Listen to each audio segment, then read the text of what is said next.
these escrow companies in SoCal, it's really a profit center. They price their services on a per 1,000 basis. So if they're going to say, okay, we charge $2 per 1,000. If it's a $5 million deal, it's $10,000. Whereas in Northern California, it would probably be like $2,250 as opposed to 10 grand.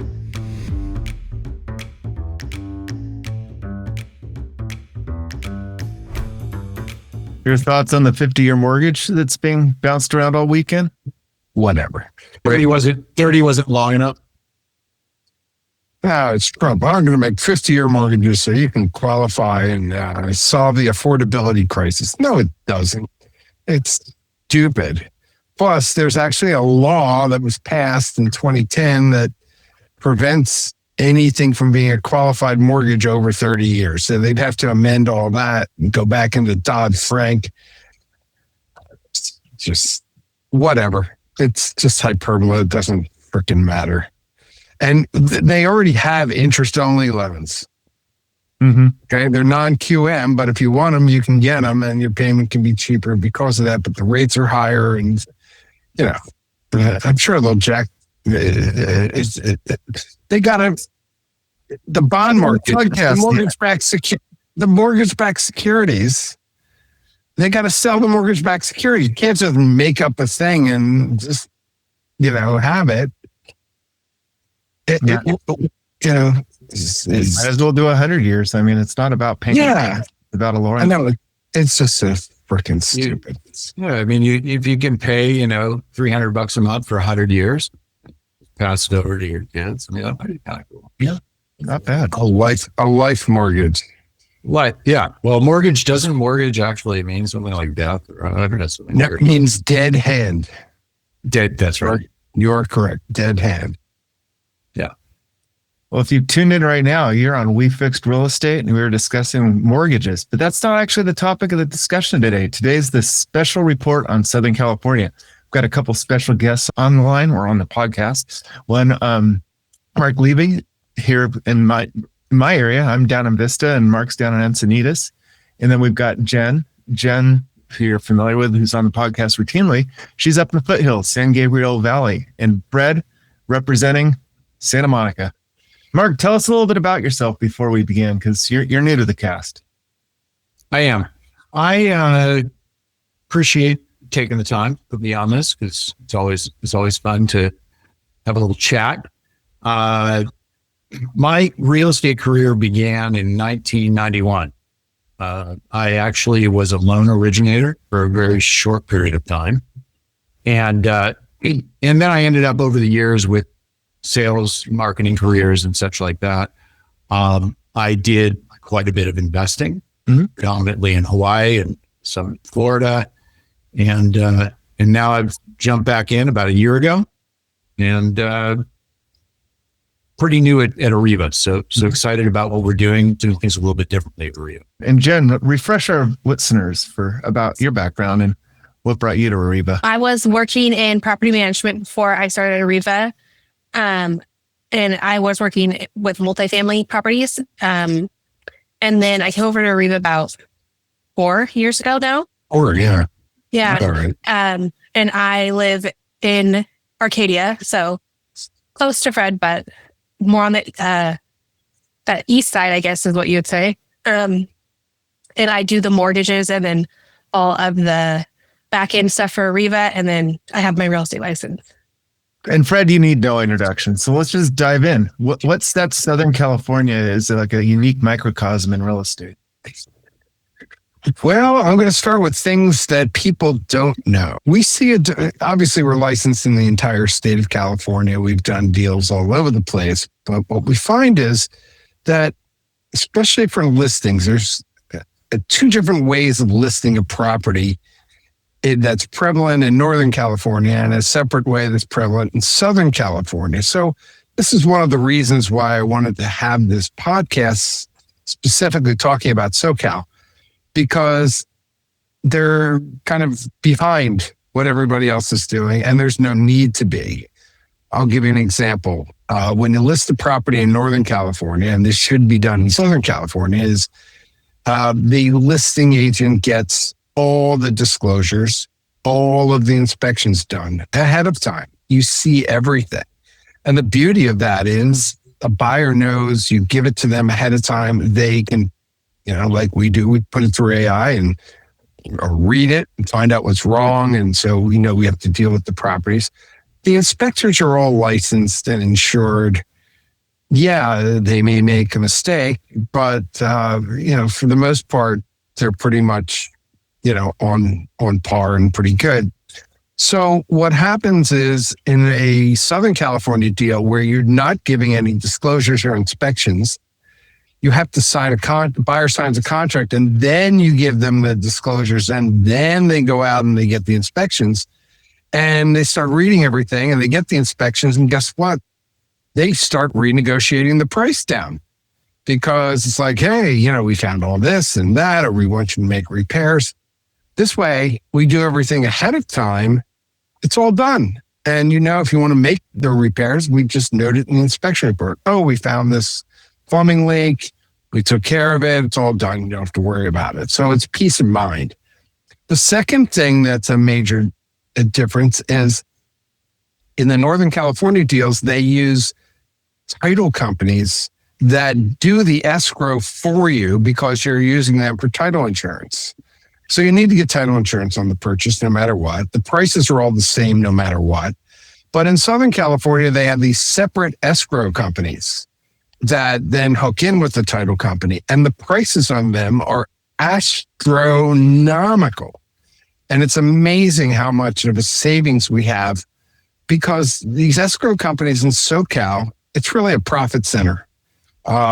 They price their services on a per thousand basis.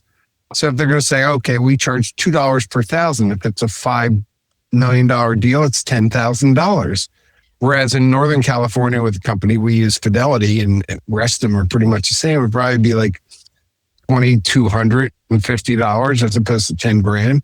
So it's just ridiculous. And there's really no need to have this separate escrow company from the title because the whole idea is you're getting title insurance and that's what you need. And the escrow person does the recording. Now, if this was in Pennsylvania, we just use title companies. There are no escrow companies. It's literally the title company does all what an escrow company here does. So it's different vernaculars, but there's a very big savings in getting the escrow and title together in one. So between that, having all the inspections done ahead of time, and by the way, on our listings, we pay for them, it saves sellers thousands upon thousands of dollars. And there's no rule or law that says you have to use these separate escrow companies. So that's one of the big things for starters. The other thing is climate insurance, stuff like that.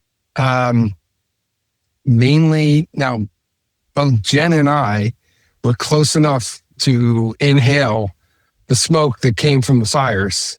Her up in Arcadia, which is near Altadena, me near Pacific Palisades. I mean, I saw the giant smoke cloud go past me. I actually ended up in the hospital because of it's just causing. It's crazy. So there's going to be different things with fires. Obviously, they could start anywhere, but there's a lot less trees all over Southern California than there are in Northern California. That kind of makes a difference. Flood zones are going to vary, but you might get a little more flood zone in SoCal than North Cal. Remember, in North Cal, there aren't really, in the Bay Area, a lot of beach communities. There's Half Moon Bay and Santa Cruz. Those are kind of the big ones. But it's not like it's continuous, like from Malibu all the way down to San Diego. There's basically beachfront property. Most of you listening to this podcast are never going to be able to afford those prices, but they're going to pay flood insurance. But if you're 5 blocks in, you may have it. So those are kind of the major real estate affected differences. Everything else is pretty much market conditions. Always, no matter where it is, if you have a really good school district, you're going to pay more money and there's going to be more buyers. So that's just the way it is. So that's kind of the overview. And then each market kind of is a little bit different. And maybe we can all speak to the differences in their area. Yeah. For the property types and all that kind of stuff. I'll start with one thing. We have someone in Irvine, Val, who couldn't be on because he's actually selling his property and he's got somebody actually coming to see it, which is nice. 157 Steely in Irvine, if you want to look it up. It's a really nice townhouse, only 1325 listed. So like Irvine, since we have his property listed, what we find is first weekend of open houses, we had half a dozen people maybe come through. But there seems to be a decent amount of competition, especially for the townhomes. There's kind of more on the market, and it's totally different from the single families. And it's just, we had to present the house as nice as possible. We slowly get trickles of buyers who are interested, but they're competing with a lot of stuff. We have a person's coming at 11:30 today is showing 9 houses to somebody. It's insane. We try to tell people, don't look at more than 3 in a day because you'll be out of your mind confused. But that's kind of the way the market is there. LA on West Side, here's the craziest thing. We get the most tough bidding and competition in Santa Monica near the current airport. Why? Because it's in a great school district, number one. But number two, the airport's closing. So therefore, people think theoretically the value of the property will go up because it's in this great area and you won't have planes flying over your head. Then you go 5 miles away, a little toward central LA, and stuff just sits. But it's all kind of school district based. Now, condos, the high rises along Wilshire, they're slow to sell. There's stuff up there 100 days. It's just there's not a great demand for that stuff. But you got to look at every one of them, look at the prices. You might be able to get something that's been on the market for a while. So it just all depends. And I know, and I'll let Jen talk about this from Arcadia, it's stuff comes on the market and pretty much within 30 days it goes off the market. It's sold for the nice houses because it's in a great school district. Right, Jen? Generically? Yeah, Jen, why don't you give us a recap of Arcadia and what's going on in your area of the San Gabriel Valley and foothills? My area is pretty active.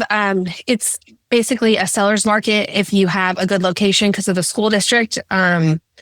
Sometimes if it's the houses that are on like very busy streets that are hard to get into, they sit a little bit longer. And then also if they're butting up against the freeway, that causes a little bit of like problems. This one. Like the other one we sold. But the school district is good. And then around Arcadia, it's San Marino, which is also a very wealthy city with a very good school district. Those houses go very fast and they're very big and very expensive. And then Pasadena, it depends on the location, but the schools aren't as good. So if the house is nice and it's worth it and you don't have kids, it'll go quick. Or if you're willing to put your kids into private school. And then Altadena is going to get completely rebuilt slowly. Right now, a little scary up there. It looks like a little bomb went off, but have they started rebuilding? I think there's like certain plans that have been approved that you can fast track the whole permit process, but it just depends on what you want to do with your house. I know they've started all the permits, and then I haven't seen anything being built yet, but I know that people are getting close to building. And a lot of the houses because not every house on the block would burn. Some of them did survive, and those are being rehabilitated, I guess would be the word, and fixed at the moment. But soon, I think everything should start moving. Yeah, and just picking up on that, let's talk about the Palisades. What's interesting is there are tons of lots for sale. People either just took the insurance money and said, okay, I'll just sell the lot and get out of here. Or they didn't have insurance and they need the money to sell. So basically you could get a beautiful lot, ocean view, elevated for like $1.5 million is kind of the going price for all of them that are still sitting. These have all been cleaned up by the Army Corps of Engineers. So there shouldn't be any contaminants there. So it's sort of ready to build.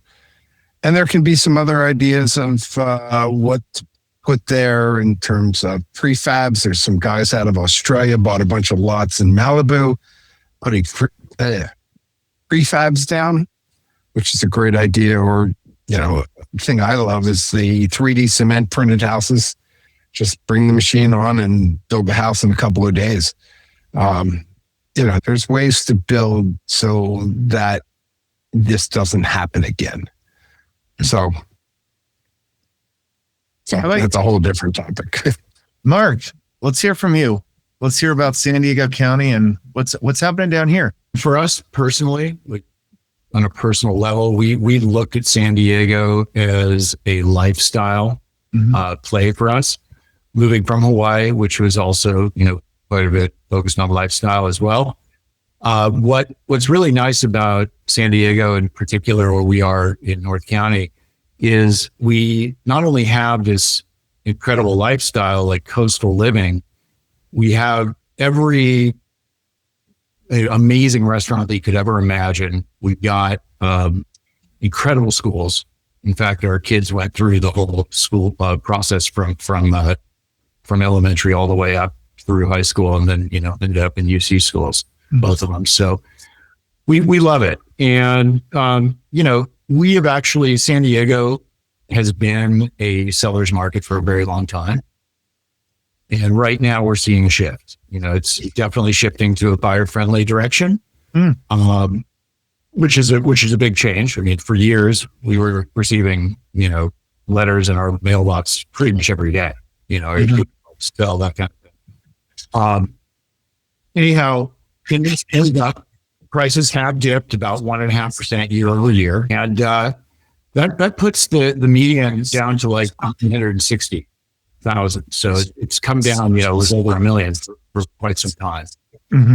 So really, at this point, buyers are finally getting some real negotiating power. Don't really see this. There's a dip, but demand is still strong. And really, that's thanks to San Diego's tech sector, the military presence. We also have a huge wave of remote workers, really coastal lifestyle. So really, in essence, experts don't see this as a crash, a short-term adjustment before modest appreciation return is what we're seeing. Kind of carrying into other areas, interest rates, they dropped, obviously. There's an expectation for easing later this year, but really, here's the thing: buying now puts you in a position where you can get in before the rates drop even more and competition heats back up. So, in essence, cash buyers, folks with solid credit, definitely deals at the moment. You're fully underwritten, pre-approved mortgage. So let me ask, you may be listening to this and you're in Nevada, you're up in Washington, you may be in Colorado. So both Mark and Jen, what is the biggest mistake you see people making that are trying to relocate to Southern California? I can just kind of carry with what I started, and I'll let Jen jump in. But I can tell you that, I think people are trying to time the market. They're trying to get the best possible rate, trying to find the best deal. Unfortunately, those things don't work hand in hand. As soon as the rates drop, it's going to be extremely competitive here. So I think that's probably the biggest mistake here in San Diego, is waiting for the rates to drop. Yeah, I think that happens here too. People think prices are going to come down, even though they generally don't come down too much. And then I think also not being prepared to make an offer, not having the underwritten pre-approval or everything, so that when you do see the house that you like and you're ready to move forward, you can do it quickly. Because the shorter you can close, the more appealing your offer is going to be. Ain't that the truth? The other thing we're doing is telling people ahead of submitting offers to get the house pre-approved for insurance. I know that sounds crazy, but there's nothing worse than getting under contract and realizing you either can't get insurance or it's tough to get insurance or the insurance is $10,000 when you're expecting $3,000. So that's a big thing. Pre-approved mortgage, pre-approved insurance. That's an interesting thing. How does somebody go about getting the pre-approved insurance? Well, you contact insurance broker and say, I'm looking to buy this house. And they put that house into a computer system that has a database. So, for example, if 2 years before that, there was a plumbing issue that they claimed on insurance, there's a possibility that company won't insure it because there was a claim a couple of years ago. So that's why when you're selling a house, you got to disclose all the claims you've had on insurance policies. Then they look it up. They look at the flood maps.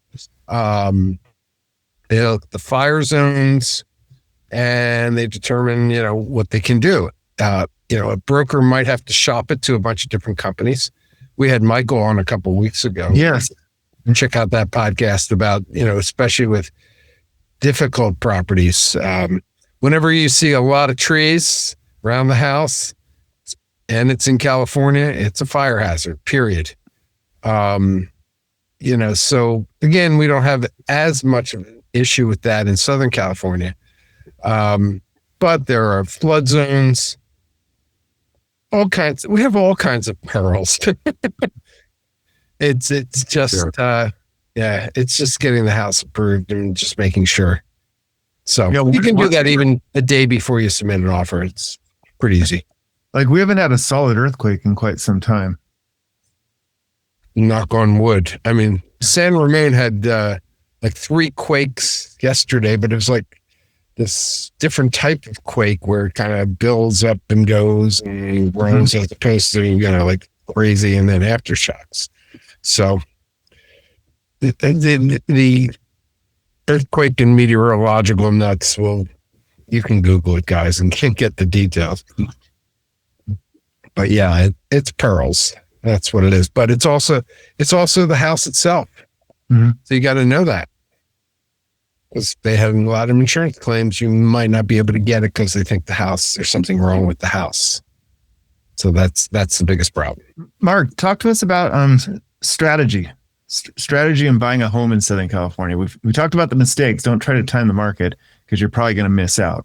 But what would be a good strategy for someone looking to either relocate within Southern California or looking to make their foothold in this area? Sure. At the end of the day, I think that strategy is extremely important. If you go in blind, you could definitely make some mistakes. Looking for something that's been if you're a buyer, something that's been on the market for quite a bit of time, might not require, maybe it doesn't show extremely well. Maybe it needs some upgrades here and there.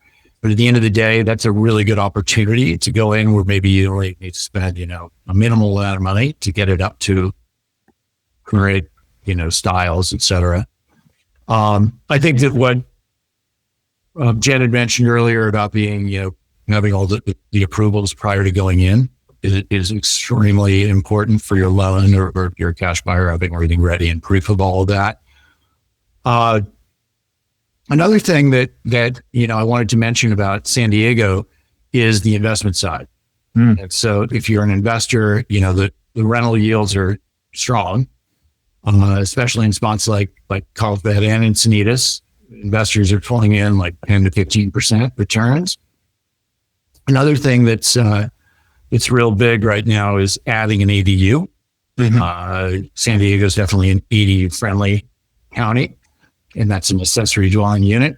It's truly one of the smartest plays you can make at the moment because of that. There's a demand for flexible multi-use housing. It's just huge right now. So a lot of counties will work with you.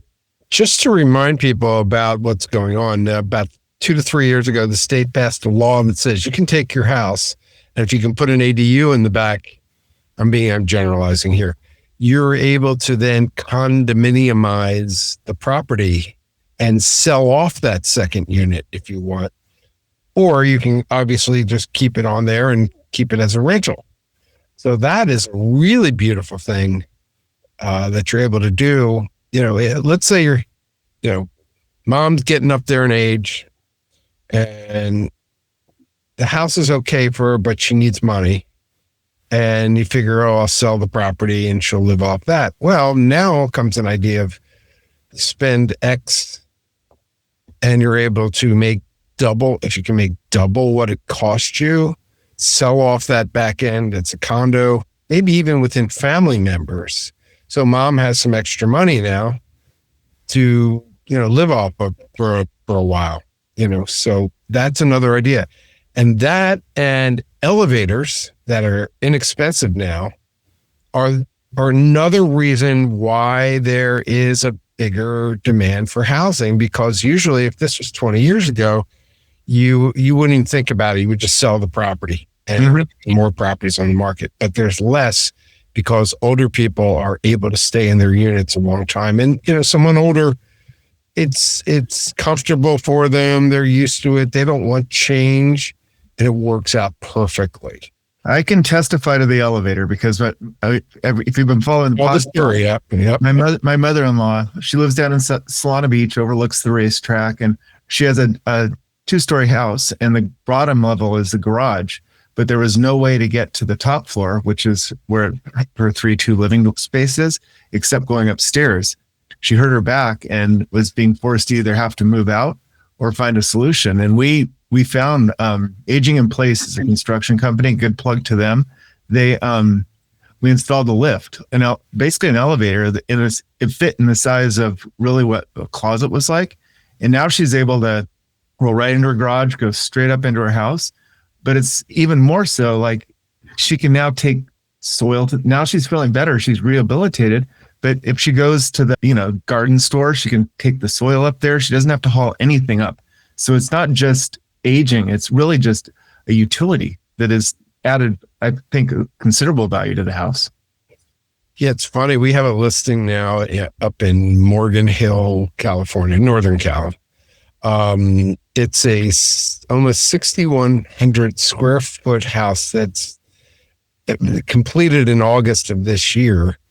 And there's these 2 beautiful staircases, one on each side of this gigantic entranceway. It looks dramatic. It's awesome. But Toll Brothers did not offer as an option an elevator. They're saying why not? There is a first floor suite. So, parents are going to live, but what if the parents are taking care of the kids and they need to get upstairs? Mm-hmm. They still have to walk the steps. So I've been at the open house this weekend just telling people here's a couple ideas of where I would say to put the elevator, and they're so inexpensive. Drew, did they run, is it a 240 line, correct? It is a 240 line. Okay. So I say that, but I'm not entirely sure. I would think it would have to be. Yeah. Well, I'm kind of asking, it's not more than the 240.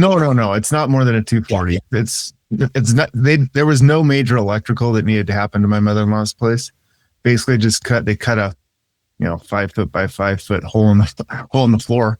And then it was a 1-day install. And then we did a little bit more to, drywall around it, make it look like not just an elevator in the middle of the room. We made it look like a closet. Got it. Yeah. But it's weird that the builders don't offer that as an option. Mm-hmm. Just makes sense. So, but that's going to be anywhere. I mean, the majority of the houses in California themselves, well, let me say this. There's more single story houses in California than there are kind of in the rest of the country. I guess back then it was just easier and cheaper and faster to build them. It's mostly the older houses or the brand new ones. Rambling Ranch. There you go. It's more Southern California before all the stucco mass production ones. Now it's kind of the landscape's changing a bit here. Yes, times they are changing. Hey, Mark, let's go a little weird thing just to give people an idea. Talk about traffic in San Diego County? And what's the worst off ramps to have? Where's an easy place to live, to commute, to say where business is on a day-to-day basis? I know I'm throwing this out to you, but I'm sure you generically know from the traffic reports. Oh, for sure. For sure. The traffic it's increased dramatically. There's no doubt. I testify to that. But first off, I mean, for me, I've worked remotely for many years, so it's been helpful. When I do need to go somewhere, when I was in a position where, I'm in front of a computer all day long and then I've got to go downtown or what have you, sometimes I'd ride the train. Mm-hmm. We have a very good public transportation network down here. I think, it probably could be improved a little bit, but overall it's pretty darn good. And from my house, I can drive down, park in the Encinitas lot for free for up to, I believe it's 14 days, and jump on the train, can get downtown, everything that you need downtown, get to the airport from there. There's a transfer bus that takes about 3 minutes to get you right to the terminal. So I think with that, it's been very, very convenient. We also do own EVs. Unfortunately, at the moment, though, the incentive for many years for having an EV and being a single driver has disappeared. So that may hopefully come back. But at this point, I think that we would rely on, during traffic hours, continue to do what we've been doing with public transportation, and otherwise just kind of work around it, because the hours are not. It's not like LA where it could be like from 5 a.m. all the way pretty much the entire day. So we have some windows that are pretty good. It's just that the peak rush hours you want to try to avoid. And you do have there's a division in San Diego. It's right after Del Mar, where you have the 805 and the 5 split. Yeah. You usually either live south of that or north of that. Very, very, very rarely do you commute through the split. Right. Like you're gonna try to either live in North or South San Diego. Yeah, for sure. And then up where I am on the 78, I can definitely testify to the huge amount of traffic, and what I'm very much fearful about what's to come, because they're building, if you follow the news, like San Marcos is building an entire North San Diego downtown called North City with 8 new neighborhoods right on the same freeway infrastructure that was already busy for the last 15 years. Yeah, that is definitely a problem. And I did hear about that. We have a big project here in Encinitas that we're a little bit concerned about as well, but at the end of the day, there's a reason everyone wants a piece of this lifestyle. And is it doable? 100%. 100%. I don't think we're ever going to look like LA. It's just the way things are these days. And there's a lot of areas that are, you can't build on, especially coastally.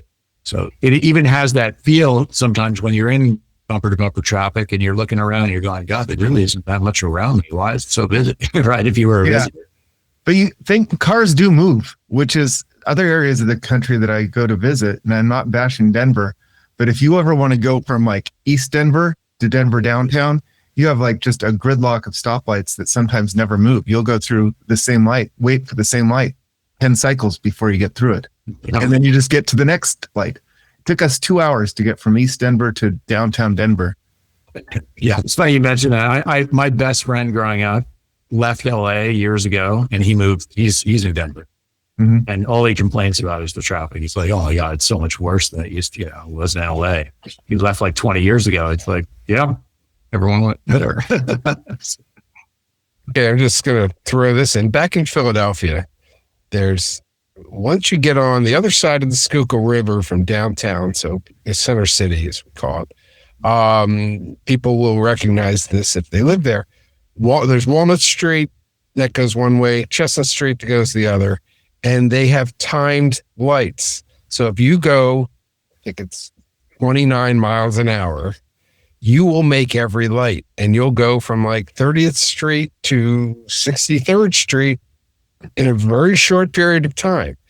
They don't do that out here. And you would think with all the technology that they can figure out how many cars and lights and time of day and all that, and be able to just have traffic flow smoothly. Lincoln Boulevard, okay, LA fans from the airport north, why isn't that just timed? And you can just keep going, especially from Marina Del Rey to Santa Monica. I mean, it's just a nightmare. And there's 40 billion cars, and let's have cities start looking at timing lights so the traffic can flow, because the more you stop and go, the more pissed off you get. Mm-hmm. And then you got car rage. I mean, the 10, the 405, the 110, the 210, I mean, they are what they are, but they could make quote unquote freeway like continuous driving in a place like Los Angeles. Mm-hmm. San Francisco would be another one. Just go Well, the ahead. track exists, and before they closed the Coast Highway in San Francisco, I worked up there, and I would drive the Coast Highway. If you drove the exact speed, you would not have to stop. You could check the surf all the way along. It's a beautiful thing. Love it. Yeah. I think it's gotten a little better though in some other regards with technology. For example, my wife was talking about, let's go up and see our size up in Berkeley. Let's drive. And my first thought was, I can go. I said, we're going to have to leave at 3:30 a.m. And, I had all these parameters, which were not met. We ended up leaving at, I think, 9. But, it actually worked out really well. We took our Tesla up there and put it in autopilot. And basically, as long as I kind of touched the wheel, because I've never done this for any length of time, I was no stress. Like the car did what it needed to do. It slowed down and speed up. It slowed down. I didn't really have to look at the road. I mean, I was looking with one eye. But it was great. It was the most relaxing drive. So I was thinking about that. If I had to commute every day, if I had an EV that's either self-driving or has, something like a Tesla with it, basically self-driving. Life's good. We're in a whole new era where I think a lot of these things are not going to be as relevant moving forward. We have a self-driving mode on ours, and I like it when I'm on a freeway, but like if I was to take it just around town, gets a little hairy. It makes some very bold maneuvers. Yeah. Sometimes. That's how I tested it when we first got the car. And my wife was with me and she's like, we're never using this again. It was crazy. We did it through Cardiff, but it was like, it did everything, but it would go fast here and slow down and stop. And I'm like, oh my God, it's controlling itself. Mm-hmm. Self-driving, the full self-driving. Here's something I was thinking about. I was with my grandkids and they're 5 and 3, and Jen's daughter, she's 2.5 now, roughly. Yeah. I'm going to be 2.5. Okay. She's never going to have to learn how to drive. Think about it. When she's 16, everything it's going to be, every car is going to be fully autonomous, and you just get in, which brings up the kids are going to drink because they don't have to drive. They don't have to worry about it. That's the only thing, right. But still, they're never going. The little kids now will never have to learn to drive because either you have your own autonomous car or you just hit the Waymo. Waymo just launched in San Diego. There you go. Where? Yeah, I don't know. I saw it on some news. Just downtown or? Probably downtown. I don't think it's like in El Cajon. Yeah, I heard Tesla in Austin now. Huh? Yeah. LA Waymos are all over the place. People are they? Post the TikToks. Oh my God, it's never better. I was like, to me, it's like, thank God it's normal, but you can't take them to the airport yet. That's the big pain. Wonder why?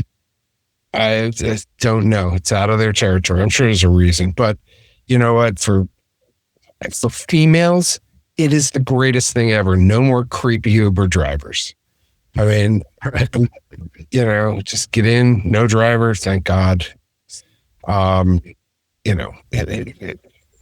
Stories, I mean, I'm sure you've all read about them, but never been in it's one. Progress. You haven't been? Nah. Well, yeah. Yeah, I haven't either. I'm looking forward to it though. It doesn't bother me. It's just you get in and it does its thing. But there's a button to push. You can talk to somebody if you really needed to. I mean, you always see these TikToks that'll come up. Oh, the Waymo was stuck and whatever.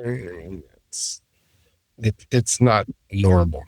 They're fine. They're fun. They do whatever you want. I always thought about like, you can't do it. They figured this out. But it's like, hey, you want to send your dog to your dog trainer? You just put the dog in the car and hit the button. That'd be funny. I mean, One day. You can go with a dog in an Uber, but